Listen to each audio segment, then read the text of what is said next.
Salut les mecs. Alors aujourd'hui on va parler d'une série Spider-Man que j'avais hâte de découvrir, c'est-à-dire Your Friendly Neighborhood Spider-Man, une nouvelle adaptation animée du héros le plus emblématique de Marvel lancé récemment sur Disney+. Au début, quand j'ai commencé à la regarder, j'ai été plutôt optimiste, certes c'était pas parfait et il y avait quelques soucis évidents, mais l'ensemble semblait suffisamment prometteur pour que je sois prêt quand même à lui laisser une chance. Moi je partais du principe que cette série était un peu la façon que le MCU avait de réparer l'erreur Tom Holland, une erreur d'ailleurs que j'ai déjà taclée longuement dans une vidéo bien particulière, je vous aiguillerai d'ailleurs à cette dite vidéo, mais quoi qu'il en soit pour parler de cette série, au fil des épisodes, j'ai commencé à relever de plus en plus de problèmes. Et c'est surtout à l'avant-dernière salle d'épisodes que j'ai vraiment compris que cette série en fait était profondément bancale. Je vais même aller plus loin, cette série est juste mauvaise. Attention, ça veut pas dire qu'il n'y a aucun amour ni aucune passion derrière sa réalisation, ni que toutes les idées que cette série brasse méritent d'être abandonnées. Au contraire, la prémisse de Friendly Neighborhood Spider-Man avait un vrai potentiel, mais rien ne fonctionne à la fin, puisque, tout simplement, lorsqu'on exécute mal une mauvaise idée, à la fin on obtient une mauvaise idée, de manière un peu fatale. Donc, je vais me permettre effectivement de vous délivrer mon analyse complète de la série, épisode par épisode, afin de vous expliquer purement, clairement et simplement pourquoi Your Friendly Neighborhood Spider-Man est franchement raté. Alors on commence tout tranquillement avec le premier épisode qui nous raconte les origines de Peter Parker, avec quelques variations ici et là vis-à-vis de ce qu'on connaît habituellement du lore du personnage. D'entrée de jeu, l'oncle Ben est déjà mort avant même que Peter n'obtienne ses pouvoirs, ce qui signifie que sa disparition n'a aucun rapport avec les choix de Peter en tant que héros, et donc ça ne lui donne pas le sacro-saint sentiment de culpabilité, ni ne le pousse à changer. Alors évidemment, je suis ouvert aux modifications vis-à-vis du matériau original des comics, mais seulement lorsque ça apporte quelque chose de concret, ou même améliore le personnage. Ici, tout ce changement, en fait, ça ne fait que supprimer une part essentielle de ce qui rend Peter Parker profond et complexe. Du coup, je me pose la question, qu'est-ce qui le motive à devenir Spider-Man ? Dans cette version, le Peter. Dès le début, avant même d'avoir ses pouvoirs, Peter est déjà prêt à confronter un espèce de monstre symbiote pour sauver quelqu'un qu'il ne connaît même pas. Et si sa backstory d'origine ne le fait pas évoluer, ne le pousse pas à changer ni même à devenir un héros, pourquoi je devrais me soucier d'où il vient ce perso? Pourquoi raconter une origin story à Peter Parker qui n'a aucune incidence sur l'évolution de son personnage par la suite? Je veux dire, posez-vous sincèrement la question, en quoi Peter a-t-il changé entre le moment où il reçoit ses pouvoirs dans cette série et le moment où on le voit plus tard combattre le crime? Rien chez lui ne semble vraiment avoir changé. L'épisode passe environ un tiers du temps à nous montrer comment il obtient ses pouvoirs, et tout cela n'apporte absolument rien à son évolution personnelle, ni ne crée un réel conflit auquel s'attacher. Et si on compare ça à l'autre série animée qui est sortie bien avant, Spectacular Spider-Man, qui dès le départ nous montre les difficultés financières de Peter et la culpabilité qu'il ressent pour la mort de l'oncle Ben, ça fait un peu tâche. Cette série ne perd pas de temps. Elle établit clairement comment Peter devait évoluer avant de devenir un véritable héros. Mais dans Your Friendly Neighborhood Spider-Man, on interrompt même l'origin story de Peter pour nous imposer une séquence de 3 minutes où Doctor Strange affronte une créature symbiotique au beau milieu d'une rue près du lycée Midtown. C'était même pas un personnage central de l'histoire, et ce combat n'a aucun impact sur le reste du récit. Tout ça pour juste expliquer d'où vient l'araignée radioactive, et en plus d'être inutile à l'intrigue globale, ça plombe complètement le rythme. Ensuite, on avance plusieurs mois dans le futur, en ignorant totalement les difficultés que Peter aurait dû rencontrer pour apprendre à contrôler ses pouvoirs ou même à s'adapter à sa vie de héros, ce qui est étrange, de passer autant de temps sur comment Peter obtient ses pouvoirs, puis de complètement ignorer comment il les maîtrise ou comment ça affecte sa vie. Je veux dire, imaginez Into the Spider-Verse, mais sans la partie où Miles Morales lutte avec le fait de maîtriser ses pouvoirs, ou même accepte la responsabilité qui est censée venir avec ses fameux pouvoirs. Vous connaissez la fameuse phrase, le grand pouvoir implique de grandes responsabilités, et tout ça. On aurait perdu tout le sens de son évolution à Miles Morales, comme son saut emblématique depuis le gratte-ciel, qui montre clairement son acceptation de son rôle de Spider-Man. Sauf que dans cette série, Peter est déjà, dès le début, parfaitement à l'aise avec ses pouvoirs. Il n'a aucun mal à se balancer avec sa toile d'immeuble en immeuble, aucune hésitation à mettre sa vie personnelle de côté pour sauver des inconnus, il n'évolue pas, il ne grandit pas, il est déjà parfait dans son rôle de super-héros, au point d'être prêt à mourir dès le début pour sauver un criminel aléatoire quelques épisodes plus tard. Alors à quoi bon revenir sur ces origines si elles ne servent absolument pas son évolution en tant que héros? On entend souvent dire que on connaît déjà tellement bien l'histoire d'origine, l'origin story de Spider-Man, et qu'on n'a pas vraiment toujours besoin de la revoir encore et encore, à chaque fois qu'il y a un reboot de Spider-Man. Et c'est exactement d'ailleurs ce qu'a fait le MCU, en ne nous montrant pas explicitement la mort de l'oncle Ben, mais ici, ils prennent presque un tiers de l'épisode juste pour la scène où Peter obtient ses pouvoirs, sans jamais aborder les vrais enjeux personnels qui sont censés en découler.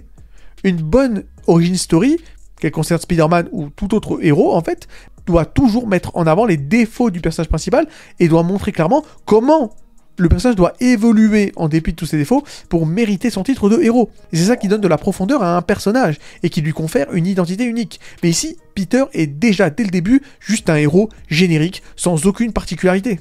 Pourquoi s'intéresser à un Spider-Man qui n'a aucun défaut, aucun dilemme moral à surmonter?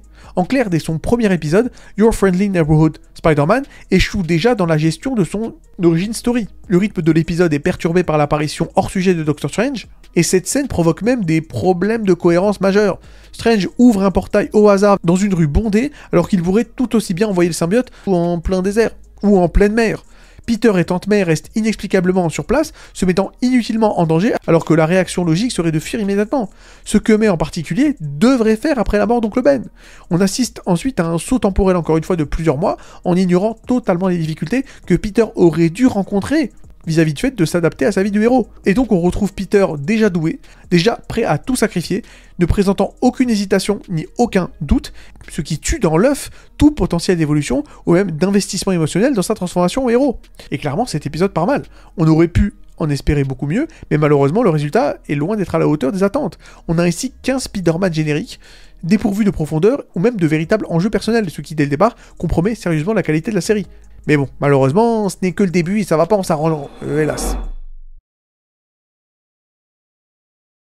On passe à l'épisode 2, qui s'ouvre avec un dîner entre Peter Parker et Norman Osborn, et je dois admettre que cette interaction fonctionne plutôt bien.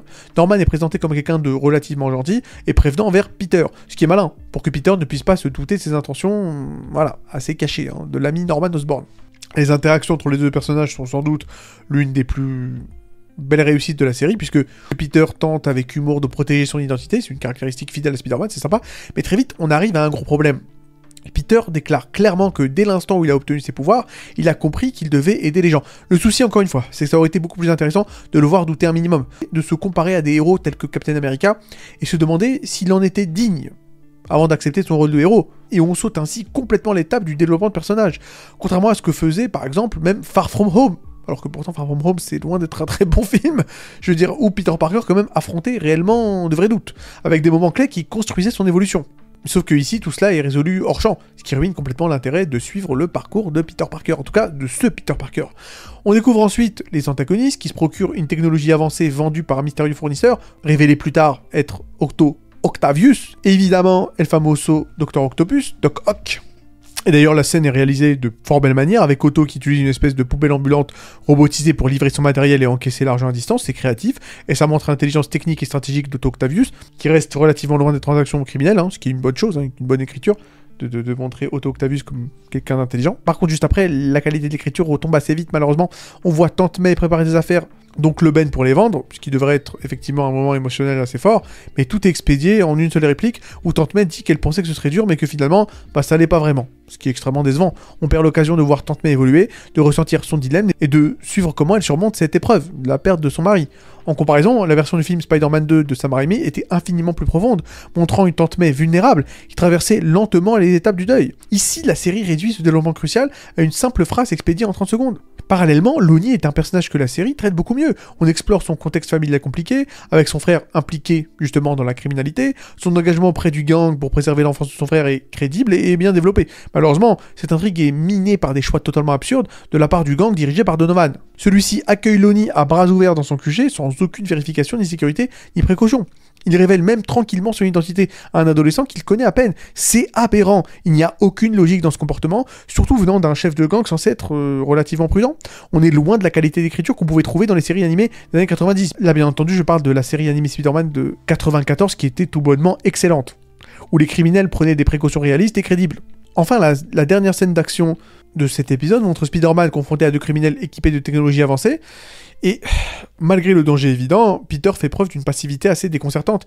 Il commence par immobiliser l'un des criminels avec sa toile, mais laisse l'autre totalement libre, sans raison valable. Il blague tranquillement pendant que les méchants préparent leurs attaques, sans réagir ni anticiper le danger imminent.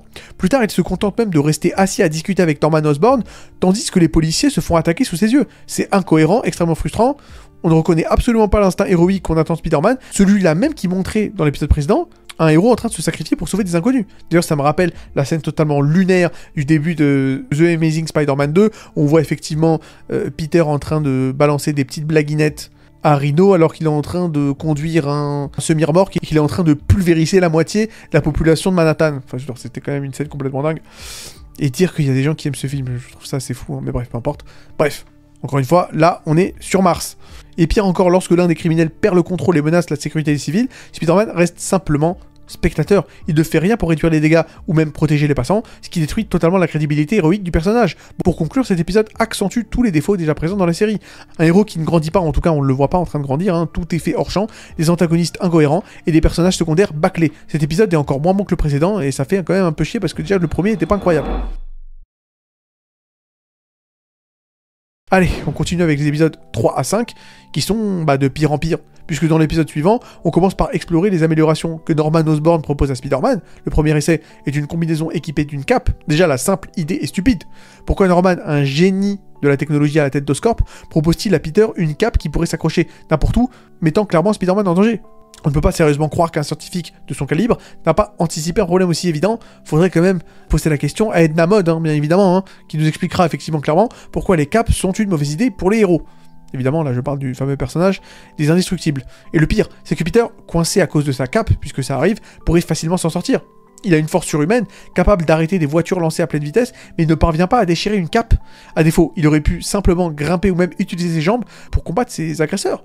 Je sais pas, quelques kicks. Mais apparemment, demander à Peter d'être intelligent ou réactif, ce serait trop demandé dans cette série. Désolé. Ensuite, Peter se retrouve immédiatement lancé dans New York avec une nouvelle combinaison volante qu'il ne maîtrise absolument pas.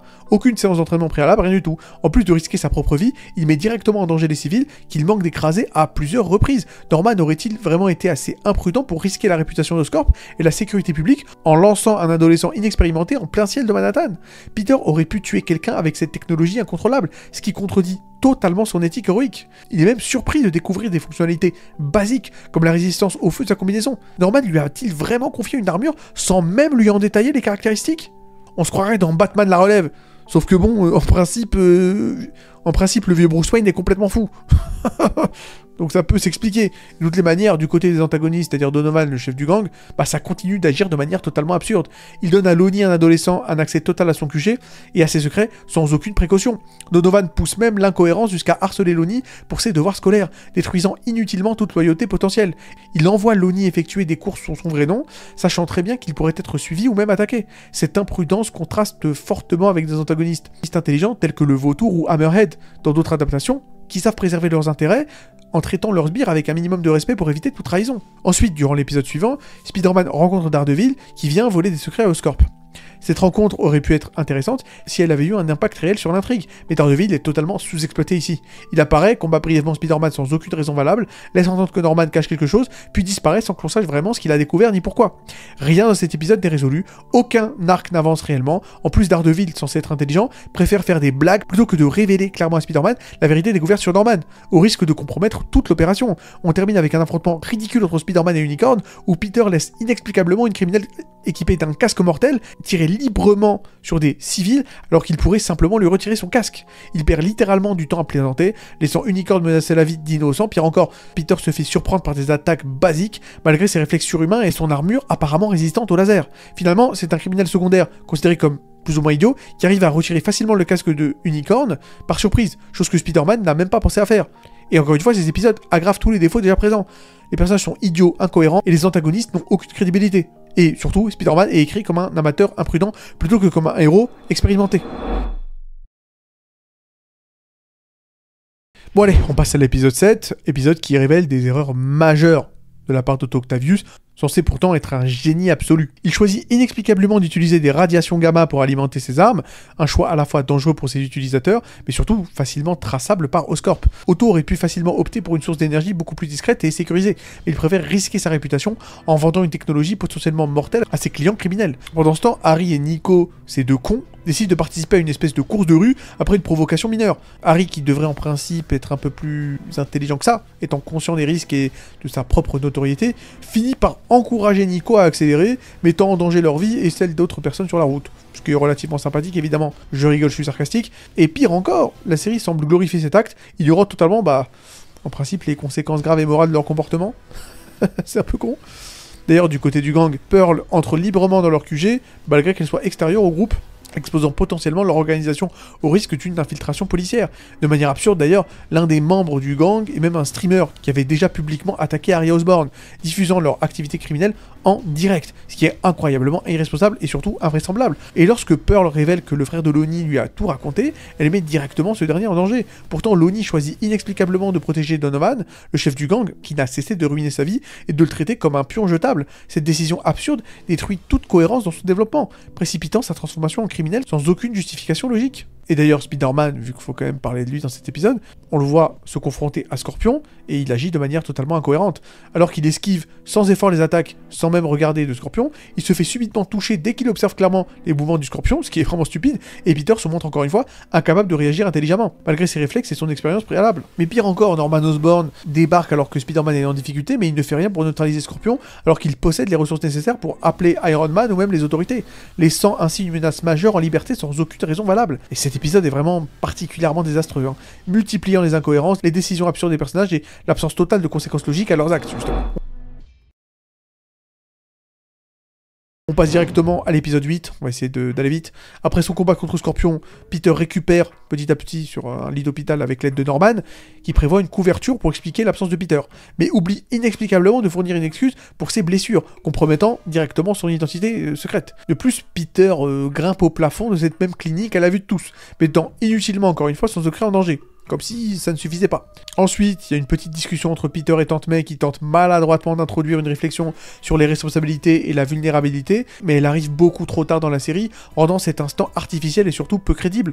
Tante May reste un personnage creux dans cette série, servant uniquement de soutien moral, sans jamais montrer une véritable profondeur émotionnelle ou même des failles humaines. Et le climax de ce problème-là se manifeste avec Otto Octavius. Présenté comme un criminel prétendument dangereux et intelligent, il est tourné en ridicule, jouant aux jeux vidéo et mangeant des chips pendant qu'il contrôle ses armes, ça n'a aucun sens. Et quand il se fait attaquer par la police, Otto agit de façon incompréhensiblement stupide, s'exposant directement aux tirs ennemis sans aucune précaution réelle. Son plan consiste à laisser tomber une balle qui fait du bruit en plein champ de vision des policiers, qui auraient pu tout simplement lui tirer dessus immédiatement. Iron Man intervient et met fin abruptement à toute cette intrigue, sans que Spider-Man ait même eu l'occasion d'attaquer et d'affronter Otto, réduisant à néant toute tension construite précédemment entre ces deux-là. Ensuite, et enfin, la destruction du personnage de Lonnie continue. Bien que n'ayant jamais reçu aucun bénéfice réel de son appartenance au gang, il affirme soudainement leur devoir quelque chose et reste loyal à des gens qui n'ont fait que de le maltraiter et le manipuler depuis le début de la série. Cette loyauté totalement insensée efface toute logique interne dans son personnage et semble uniquement servir à le pousser vers une tragédie artificielle. Et Harry Osborn de son côté continue d'être présenté de façon superficielle. Ses conflits avec Norman, qui pourraient être intéressants, ne sont jamais exploités correctement, et la série continue de négliger sa propre logique interne. Bon allez, on arrive à l'avant-dernier épisode, avec Norman qui confronte Otto Octavius en prison, révélant qu'il a volé toutes ses idées, tous ses designs. Ce conflit ne mène finalement nulle part parce que l'histoire entre Norman et Otto reste vague et sans réel développement. Cette intrigue est simplement introduite pour poser les bases d'Otto, qui deviendra effectivement Doc Ock plus tard, et Lonnie, intégré au gang, commence à douter des intentions criminelles du groupe, sans déconner, lorsqu'il décide d'attaquer la police. Son revirement soudain manque de cohérence, encore une fois, vu que Lonnie connaissait déjà la nature violente du gang, c'est pas comme s'il la découvrait maintenant. Étrangement, il sympathise avec les policiers malgré sa mauvaise expérience avec les policiers dans les épisodes précédents. Le gang attaque un convoi d'Oscorp inexplicablement sous-protégé pour une cargaison aussi dangereuse. Et lors d'une confrontation chaotique avec le gang de Scorpion, Lonnie réalise enfin que Donovan n'est peut-être pas fiable malgré toutes les évidences antérieures de ça. Bah voilà, c'est un peu tard pour qu'il s'en rende compte le mec.